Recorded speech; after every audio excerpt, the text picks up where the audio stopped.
Hello everyone, welcome back to our channel future study. तो इसमें semester third student के लिए एस रेगुलर एनसीईआरटी एजुकेशन जो आपकी सब्जेक्ट है एसईसी में इसके इम्पोर्टेंट क्वेश्चन भी तन से बताने जा रहे हैं। और ये हमारी क्लास जो है 9 है। इससे पहले हमने बाकी की 8 क्लास करा चुके हैं। अभी तक नहीं देखा तो प्लीज़ इन सभी क्लास को देख लीजिएगा। हर एक क्लास आप सभी स्टूडेंट के लिए इम्पोर्टेंट है, तो देख सकते हैं। यहाँ पर जो हमने आपको क्वेश्चन लिया यूनिट आपका फर्स्ट है, यहाँ से हमने क्वेश्चन लिया। इस वाले क्वेश्चन का आंसर इस वीडियो में हम बताने जा रहे हैं। वृद्धि और विकास की अवधारणा का वर्णन कीजिए तथा विकास के सिद्धांत की व्याख्या कीजिए। आपसे क्वेश्चन अलग से भी पूछा जा सकता है, विकास के सिद्धांत क्या है एंड इन दोनों के बारे में इसकी अवधारणा क्या है। तो इन दोनों के आंसर आपको बताने जा रहे हैं इस वीडियो में। और इससे पहले हमने जो ये क्वेश्चन आपको 5 दिख रहा है, बच्चों के जीवन में परिवार, विद्यालय और समाज की भूमिका का वर्णन कीजिए। इसका आंसर हमने बता चुके हैं क्लास 8 में, तो आप देख लीजिएगा। इस यूनिट से टोटल 6 क्वेश्चन है, तो एक हमने करा चुके हैं, इसका सेकंड करा रहे, बाकी के भी क्वेश्चन करा देंगे। और इससे पहले जो हमने यूनिट सेकंड, थर्ड, 4 एंड 5 ये सभी कंप्लीट है। हमारी सभी यूनिट पर वीडियो बन चुकी है, आपने नहीं देखा तो देख लीजिएगा। लिंक आपको डिस्क्रिप्शन बॉक्स में मिल जाएगा, प्लेलिस्ट का ओपन करके आप सभी वीडियो को देख सकते हैं। चलिए हम आपको आंसर बताएं। तो जो विकास के सिद्धांत है, पहले आप इसको देखिए, यहाँ से आपका आंसर स्टार्ट है। विकास की दिशा का सिद्धांत फर्स्ट पॉइंट है।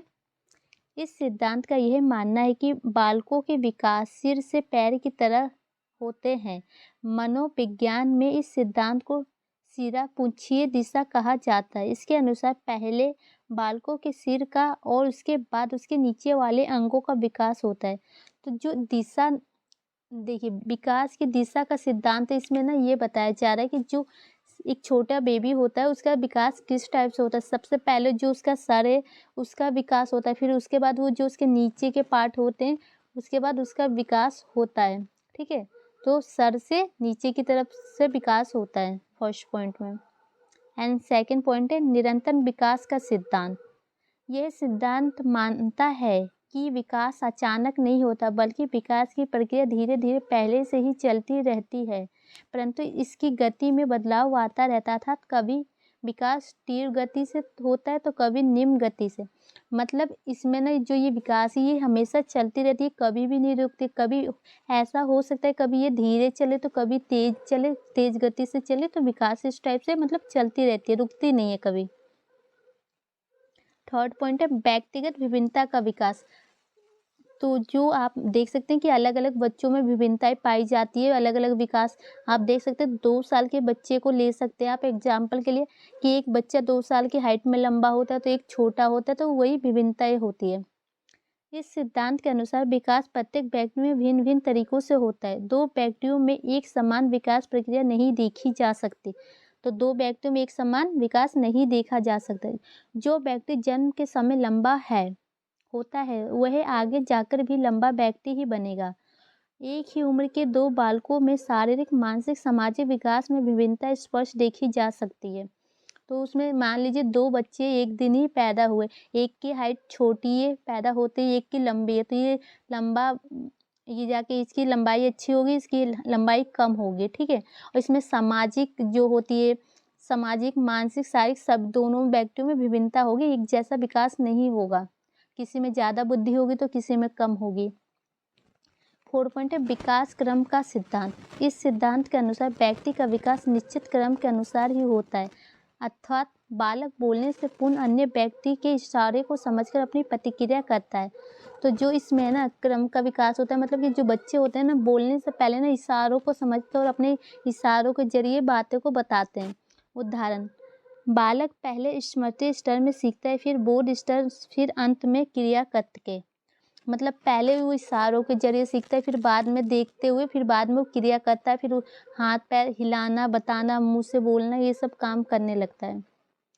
5th पॉइंट है परस्पर संबंध का सिद्धांत। बालक के शारीरिक, मानसिक, संवेगात्मक पक्ष के विकास में एक प्रकार का संबंध होता है, अर्थात शारीरिक विकास के साथ उसके मानसिक विकास में भी वृद्धि होती है, और जैसे जैसे उसका मानसिक विकास होता रहता है वैसे वैसे उसका मानसिक विकास को क्रिया के रूप में परिवर्तन करता रहता है। तो जैसे जैसे उसका विकास होगा, मानसिक विकास होगा, वो आगे आगे क्रिया के रूप में परिवर्तन करता रहेगा, अलग अलग तरीके से अपनाता रहेगा, करता रहेगा, वृद्धि होती रहेगी। समान प्रतिमान का सिद्धांत। इस सिद्धांत के अनुसार व्यक्ति का विकास किसी विशेष जाति के आधार पर होता है, जैसे व्यक्ति या पशुओं का विकास अपनी अपनी विशेषताओं के अनुसार होता है। तो मतलब ये जो सम्मान प्रतिमान का सिद्धांत होता है ना, इसमें ये बताइए जो जाति के आधार पर जो व्यक्ति का विकास होता है, मतलब आप देख सकते हैं किसी की जाति ऊंची होती है तो किसी की नीची होती है उस हिसाब से, और पशुओं में भी विभिन्नताएं होती है, विकास होने में विशेषताएं देख सकते हैं। एंड इसका ये जो वंशक्रम सिद्धांत, मतलब वंश के आधार पर जो होते हैं ना, कि जैसे उनके पूर्वज है, उनके दादा दादी, उस टाइप से गुण आते हैं। इस सिद्धांत के अनुसार व्यक्ति का विकास उसके वंश के अनुरूप होता है, अर्थात जो गुण बालक के पिता दादा में होते वही गुण उसके शिशुओं को मिलते हैं। मतलब जो आपके पापा दादा में जो गुण है वही आपके आने वाले बच्चों में आप में होगा। जैसे अगर उसके वंश में सभी की लंबाई ज़्यादा होती है तो होने वाला बच्चा भी लंबा ही होता है। ठीक है, तो उनकी लंबाई ज़्यादा होगी उनके दादा पिता की, तो बच्चा जो पैदा होगा वो भी लंबा ही होगा, छोटा नहीं होगा। एंड नेक्स्ट लास्ट पॉइंट है इसका पर्यावरणीय सिद्धांत। ये सिद्धांत वंशानुक्रम सिद्धांत के अनुरूप है। यह मानता है कि व्यक्ति का विकास उसके आसपास के वातावरण पर निर्भर करता है, अर्थात पर्यावरण जिस प्रकार का होगा व्यक्ति का विकास उसी प्रकार की दिशा की ओर होगा। तो मतलब जो पर्यावरण का सिद्धांत है इसमें ये बताया जा रहा है कि जो व्यक्ति होता है, जो बच्चे होते हैं, उसका माहौल जिस टाइप से होगा, पर्यावरण होगा, उसी टाइप से वो अपना विकास कर सकता है। अच्छा पर्यावरण, अच्छा वातावरण में अच्छी तरह से वो विकास अपना संभव है। ठीक है, तो यहाँ पर आपका सिद्धांत वाला टॉपिक खत्म हो गया। एंड जो ये वृद्धि और विकास की अवधारणा क्या है इसको देखिए, इसी में टॉपिक था। और ये अलग से भी आपका क्वेश्चन बन सकता है कि वृद्धि और विकास की अवधारणा को स्पष्ट कीजिए, वर्णन कीजिए, कुछ भी, या प्रकृति को बताइए, तो प्रकृति को भी अवधारणा ही कहते हैं। तो यहाँ से आपका आंसर स्टार्ट है सेकंड क्वेश्चन का। व्यक्ति की वृद्धि और विकास की प्रक्रिया का अध्ययन शिक्षा मनोविज्ञान का एक महत्वपूर्ण विषय है, क्योंकि वृद्धि और विकास को जाने बिना एक अध्यापक विद्यार्थियों की सहायता नहीं कर सकता और ना ही अपनी शिक्षण व्यवस्था को व्यवस्थित ही कर सकता। अतः वृद्धि और विकास के विभिन्न पहलुओं पर विचार करना जरूरी है। तो हम इन दोनों के बारे में भी विचार करेंगे कि नहीं तो इनके बिना ना कोई भी जो शिक्षक होता है वो नहीं करा सकता। देखिए, अब जो वृद्धि है उसका अर्थ क्या होता है पहले ये समझिए। वृद्धि का अर्थ सामान्य तौर पर मानव के शरीर के विभिन्न अंगों के विकास और अंगों की कार्य करने की क्षमता माना जाता है। तो मतलब जो मानव का शरीर होता है ना, जिस टाइप से वो विकास करेगा ना अपने शरीर का, उसे ही वृद्धि कहा जाता है। अंगों के इस विकास के परिणाम कार्य करने की क्षमता माना जाता है। अंगों के इस विकास के परिणाम स्वरूप उसका व्यवहार भी किसी न किसी रूप से प्रभावित होता है। इस प्रकार वृद्धि का अर्थ है शरीर की वृद्धि। जो वृद्धि क्या होती है, मतलब जिस टाइप से आपकी शरीर की वृद्धि होगी, जैसे लंबाई, ऊंचाई, मोटापा, ये सब जो आपका विकास होगा, शरीर की वृद्धि होगी, इसे ही वृद्धि कहते हैं। अब देखिए, फ्रैंक ने वृद्धि को परिभाषित करते हुए कहा, शरीर के किसी विशेष पक्ष में जो परिवर्तन होता है उसे वृद्धि कहते हैं। मतलब जो आपका शरीर है, कहीं भी कुछ भी परिवर्तन होता है ना, तो उसे ही वृद्धि कहते हैं। कि आपके शरीर में अगर मान लीजिए आपकी अभी हाइट 5 फुट है और कल की डेट में 5 फुट 2 इंच हो गए, तो आपके वृद्धि पर शरीर में परिवर्तन हो गया, आपकी वेट बढ़ गई, तो ये सब वृद्धि होता है। ठीक है, ये देखिए अब इसके पॉइंट क्या है। देखिए, वृद्धि का प्रकृति को निम्न प्रकार से स्पष्ट किया जा सकता है। आपसे पेपर में अवधारणाएं पूछे या प्रकृति पूछे, दोनों एक ही होता है। समझ लीजिएगा, आंसर में आपको बताना है। जो वृद्धि से व्यक्तित्व बड़ा और भारी होता है। जो वृद्धि है उससे बड़ा हो जाएगा, आकार में बड़ा हो जाएगा, भारी हो जाएगा, वजनदार हो जाएगा। तो कभी एक बच्चा 10 किलो का है तो कभी कुछ दिनों बाद 15 किलो का हो सकता है। तो इस टाइप से वृद्धि को मात्रात्मक माना जाता है। वृद्धि की सामान्य पद्धति होती है, अर्थात अलग अलग व्यक्तियों में अलग अलग, किसी की हाइट कम होती है तो किसी की ज़्यादा होती है, किसी की मोटापा कम होती है तो किसी की ज़्यादा होती है, सब में अलग अलग पद्धतियों से वृद्धि होती है। वृद्धि निरंतर नहीं होती और यह हमेशा नहीं होती है, एक समय में ये रुक जाती है। वृद्धि की गति एक समान नहीं रहती और एक समान भी नहीं रहती। शारीरिक वृद्धि को देखा मानसिक वृद्धि की अपेक्षा सरल होता है। जो शारीरिक वृद्धि होती है, जिस शरीर की वृद्धि होती है, उसे देखना आसानी होती है, बस मानसिक वृद्धि को कम देखा जा सकता है। ठीक है, वृद्धि वंशानुक्रम और वातावरण से संबंधित होता है। स्त्रियों में वृद्धि पुरुषों की अपेक्षा कम गति से होती है। तो जो महिलाएं होती हैं उनकी वृद्धि कम गति से होती है पुरुषों के अकॉर्डिंग। शिशुकाल में वृद्धि तीव्र गति से और बाद में धीमी गति से। बच्चों में ना जो वृद्धि होती है तेज गति से होती है, उसके बाद जो आने वाली उम्र में वो कम हो जाती है।